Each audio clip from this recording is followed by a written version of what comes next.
কয়জন থাকতো, কয়জন থাকতো, কত মিনিট থাকতো? একটা বোবার সাথে কেউ কথা বলতে চায়? কোনো বোবারে আপনি বোবার সাথে গল্প করেছেন কোনোদিন? একজন আছেন বলেন যে হ্যাঁ আমি বোবার সাথে কি বলবো, আজকেও নামাজ পড়ে আমাদের মসজিদের বোবা 5 ওয়াক্ত নামাজ পড়ে। আমাদের গ্রামে 2 জন বোবা আছে, তার মধ্যে একজন নিয়মিত 5 ওয়াক্ত নামাজ। তো ওই নামাজ শেষ হলে ও কিছু না কিছু বলবে, আমি ঠিক মতো বুঝুন না। তো আজ সন্ধ্যেবেলা মনে হলো বলছে যে আজকে কোনো টেন্ডার নেই নাকি, মানে এরকম কিছু মাগরিবে নামাজ পড়ার পরে তো বলছে যে কি আজ কন্ট্রি নেই নাকি? আমি বললাম আছে, পরে যাবো। বলছে ঠিক আছে, মানে ওর মতো বুঝলো আর আমি আমার মতো বললাম। আমি বুঝে নিলাম যে বলছে যে ও ভুলে দিতে যাবো। আমি বলছে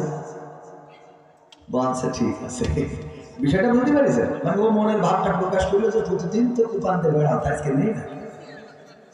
বাইরে আমার এই যে বোবারা, ওর সাথে উচ্চুক করে কখন গল্প করতে চাইনি, বরং চেষ্টা করি ওরা আমার সব কথা বুঝি।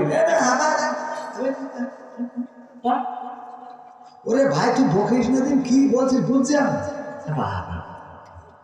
হয়ে গেল, এই গল্প শেষ। বুঝি না যে আল্লাহ জবান দিয়েছেন, শুক্রিয়া আদায় করবো, বলেন আলহামদুলিল্লাহ।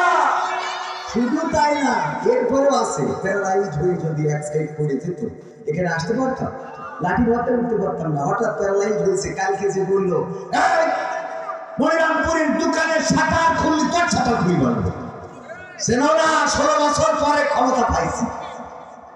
হঠাৎ ওই রাত্রি যদি 1 মাস পড়ে যায়, পরের দিন যাই যদি কয় ভাই অনেক কষ্ট হচ্ছে, বাচ্চা কাচ্চা নিয়ে দোকানটা না খুললি তো বুঝে এক সাইড থেকে বলি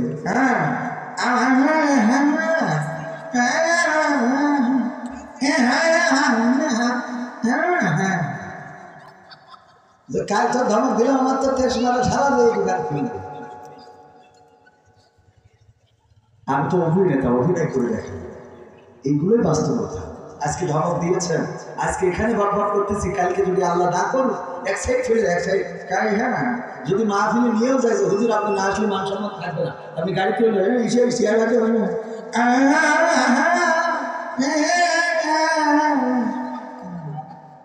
আমি শেষ। এর বাইরে কিছু আছে? যে আল্লাহ আমাদের শক্তি দিয়েছেন, বলেন আলহামদুলিল্লাহ। আল্লাহ শুকরিয়া আদায় করে কখনো শেষ করতে পারবেন।